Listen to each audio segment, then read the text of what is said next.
ਸਤਿ ਸ਼੍ਰੀ ਅਕਾਲ। ਹਾਂਜੀ ਵੇਲੀਓ, ਮੈਂ ਮੀਆਂ ਆਸਫ ਅਲੀ ਤੇ ਸਾਡੇ ਨਾਲ ਅੱਜ ਮੌਜੂਦ ਆ ਚੜ੍ਹਦੇ ਪੰਜਾਬ ਤੋਂ ਆਈ ਹੋਈ ਇੱਕ ਫੈਮਿਲੀ।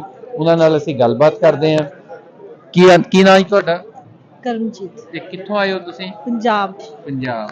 ਤੇ ਤੁਹਾਡਾ ਕੀ ਨਾਂ ਜੀ? ਸਜੀਲਾ। ਤੇ ਤੁਸੀਂ ਕਿੱਥੋਂ? ਮੈਂ ਇੱਥੋਂ ਲਾਹੌਰ ਦੀ ਆ। ਅੱਛਾ, ਇੱਥੋਂ ਲਾਹੌਰ ਤੋਂ। ਅੱਛਾ, ਇਹ ਤੁਹਾਨੂੰ ਕਿੱਧਰੋਂ ਮਿਲ ਗਏ? ਸਾਡਾ ਪਿਆਰ ਹੈ ਜੀ। ਅੱਛਾ, ਬਸ ਬਹੁਤ ਬਹੁਤ ਗੂੜੀ ਦੋਸਤੀ ਹੁੰਦੀ ਹੈ ਨਾ, ਫਰੈਂਡਸ਼ਿਪ ਹੁੰਦੀ ਹੈ, ਲਾਈਕ ਉਹੀ ਤੁਸੀਂ ਸਮਝ ਲਓ, like I mean to say social media friend ਸਮਝ ਲਓ। ਅੱਛਾ। ਕਿਉਂਕਿ ਯੂ نو ਦੈਟ ਲੈਂਦੇ ਪੰਜਾਬ ਵਾਲੇ ਤੇ ਚੜ੍ਹਦੇ ਪੰਜਾਬ ਵਾਲੇ ਜਿਹੜੇ ਆਪਸ 'ਚ ਇੱਕ ਦੂਸਰੇ ਦੇ ਨਾਲ ਬਹੁਤ ਕਨੈਕਟਿਡ ਨੇ ਤੇ ਬਹੁਤ ਇੱਕ ਦੂਜੇ ਨੂੰ ਲਾਈਕ ਕਰਦੇ ਨੇ ਨਾ। ਅੱਛਾ, ਤੇ ਕਿੱਦਾਂ ਹੋਇਆ ਸੀ ਤੁਹਾਡਾ ਆਪਸ ਵਿੱਚ ਕੰਟੈਕਟ?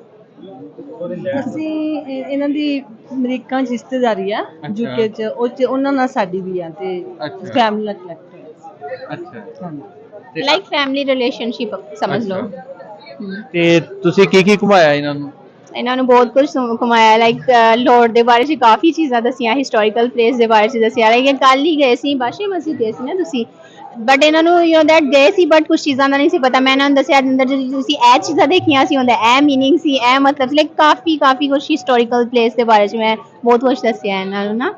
ਤੇ ਨੈਕਸਟ ਟਾਈਮ ਤੇ ਜਦੋਂ ਆਉਣ ਦੇ ਲੱਗੇ ਇੰਨੇ ਹੋ ਗਏ ਨਾ ਕਿ ਨੈਕਸਟ ਟਾਈਮ ਤੇ ਉਹਨਾਂ ਨੂੰ ਪਤਾ ਹੋਏਗਾ ਕਿਹੜੀ ਚੀਜ਼ ਕਿੱਥੇ ਹੈ, ਕਿਹੜੀ ਚੀਜ਼ ਕਿੱਥੇ ਹੈ। First experience you know that first experience 'ਚ ਪਤਾ ਚੱਲ ਜਾਂਦਾ ਚੀਜ਼ਾਂ ਦਾ, ਐਂਡ ਸੈਕਿੰਡ ਟਾਈਮ ਤੇ ਆਉਣ ਦੇ ਤੇ ਇਹਨਾਂ ਨੂੰ ਇੱਕ ਚੀਜ਼ ਦਾ ਪਤਾ ਹੋਏਗਾ। ਇਹਨਾਂ ਨੂੰ ਕਿਸੇ ਵੀ ਕਿਸਮ ਦੀ ਲਾਈਕ ਕੋਈ ਗਾਈਡ ਵੀ ਕਰੇਗਾ ਤੇ ਇਹਨਾਂ ਨੂੰ ਆਲਰੇਡੀ ਪਤਾ ਹੋਏਗਾ। ਇੰਨਾ ਗਾਈਡ ਕਰ ਦਿੱਤਾ ਹੈ ਮੈਂ। ਅੱਛਾ, ਨਹੀਂ ਫਾਇਦਾ ਹੋਇਆ ਤੁਹਾਨੂੰ ਇਹਨਾਂ ਦੇ ਨਾਲ? ਬਹੁਤ ਜ਼ਿਆਦਾ ਫਾਇਦਾ ਹੋਇਆ ਸਾਨੂੰ। ਅੱਛਾ, ਤੇ ਕੀ ਦੇਖ ਲਿਆ ਫਿਰ ਤੁਸੀਂ ਇਹਨਾਂ ਦੇ ਨਾਲ? ਕਾਫੀ ਕੁਝ ਦੇਖ ਲਿਆ।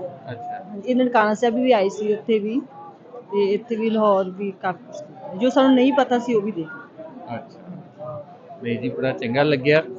ਤੇ ਹੁਣ ਇਹਨਾਂ ਨੂੰ ਤੁਸੀਂ ਕੱਲ ਕਿੱਥੇ ਲੈ ਕੇ ਜਾਣਾ? ਕੱਲ ਦਾ ਪਲਾਨ ਹੈ ਮੇਰਾ, ਕੱਲ ਆਜ਼ਮ ਮਾਰਕੀਟ ਦਾ ਮੈਂ ਸੋਚ ਰਹੀ ਸੀ ਇਹਨਾਂ ਨੂੰ ਲੈ ਕੇ ਜਾਵਾਂਗੀ। ਯੂ نو ਦੈਟ ਔਰਤਾਂ ਲਾਈਕ ਕਲੋਥਿੰਗ ਬ੍ਰਾਂਡਸ, ਉਹਨਾਂ ਨੂੰ ਕਿਹਨਾਂ ਨੂੰ ਕੱਪੜੇ ਪਸੰਦ ਨਹੀਂ ਆਉਂਦੇ, ਤੇ ਓਬਵੀਅਸਲੀ ਮੈਂ ਇਹਨਾਂ ਨੂੰ ਉੱਥੇ ਲੈ ਕੇ ਜਾਵਾਂਗੀ ਸ਼ਾਪਿੰਗ ਵਾਸਤੇ। ਐਂਡ ਸੈਕਿੰਡ ਥਿੰਗ ਇਸ ਕਿ ਕਰਤਾਰਪੁਰ ਮੇਲੇ 'ਚ ਵੀ ਅਸੀਂ 2 ਦਿਨ ਉੱਥੇ ਵੀ ਸਟੇ ਕੀਤਾ ਸੀ, ਉੱਥੇ ਵੀ ਅਸੀਂ ਰਹੇ ਸੀ।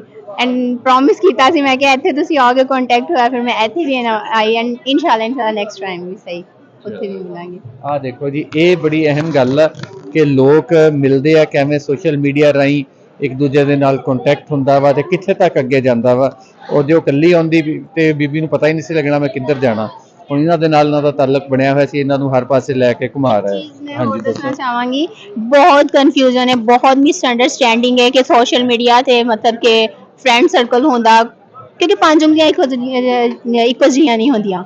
ਲਾਈਕ ਅਗਰ ਕੁਝ ਚੰਗੇ ਲੋਕ ਵੀ ਨੇ, ਪੋਜ਼ਿਟਿਵਿਟੀ ਵੀ ਹੈ, ਨੈਗੇਟਿਵਿਟੀ ਵੀ ਹੈ, ਤੇ ਲੋਕ ਅਕਸਰ ਮੈਸੇਜ ਕਰਨ ਤੋਂ ਲਾਈਕ ਇਹ ਕਰਨ ਤੋਂ ਡਰ। ਲਾਈਕ ਦੇਖੋ ਸੋਸ਼ਲ ਮੀਡੀਆ ਫਰੈਂਡਸ ਨੇ, ਲਾਈਕ ਉੱਥੇ ਬਣੇ ਤੇ ਕੋਈ ਪ੍ਰੋਬਲਮ ਹੋਈ, ਲਾਈਕ ਅਸੀਂ ਮਿਲੇ ਵੀ, ਇਹਨਾਂ ਨੇ ਦੱਸਿਆ ਸੀ ਆਣੇ ਸੇ ਸਪੈਸ਼ਲੀ ਨਨਕਾਣਾ ਸਾਹਿਬ ਗਏ, 2 ਦਿਨ ਉੱਥੇ ਸਟੇ ਕੀਤਾ, ਐਂਡ ਦੈਨ ਫਿਰ ਮੈਂ ਇੱਥੇ ਆਈ।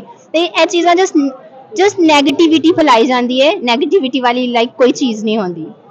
ਇਹ ਬੜੀ ਅਹਿਮ ਗੱਲ ਹੈ ਜੀ, ਇਹਨਾਂ ਨੇ ਬੜਾ ਨਹੀਂ ਅੱਛਾ ਰੋਲ ਪਲੇ ਕਰਦੇ ਆ ਦੋਸਤ ਸਾਡੇ, ਜਦੋਂ ਮਿਲਦੇ ਆ ਕਰਦੇ ਆ, ਔਰ ਜਿੰਨਾ ਅੱਛੇ ਤਰੀਕੇ ਨਾਲ ਪੇਸ਼ ਆਉਂਦੇ। ਅਸਲ ਆਪ ਹੀ ਚਿਹਰਾ ਹੁੰਦੇ ਆ ਨਾ ਆਪਣੇ ਕਿਸੇ ਵੀ ਦੇਸ਼ ਦਾ, ਕਿਸੇ ਵੀ ਮੁਲਕ ਦਾ, ਤੇ ਉਹ ਇਹਨਾਂ ਨੇ ਬਹਰਹਾਲ ਅੱਛਾ ਰੋਲ ਪਲੇ ਕੀਤਾ।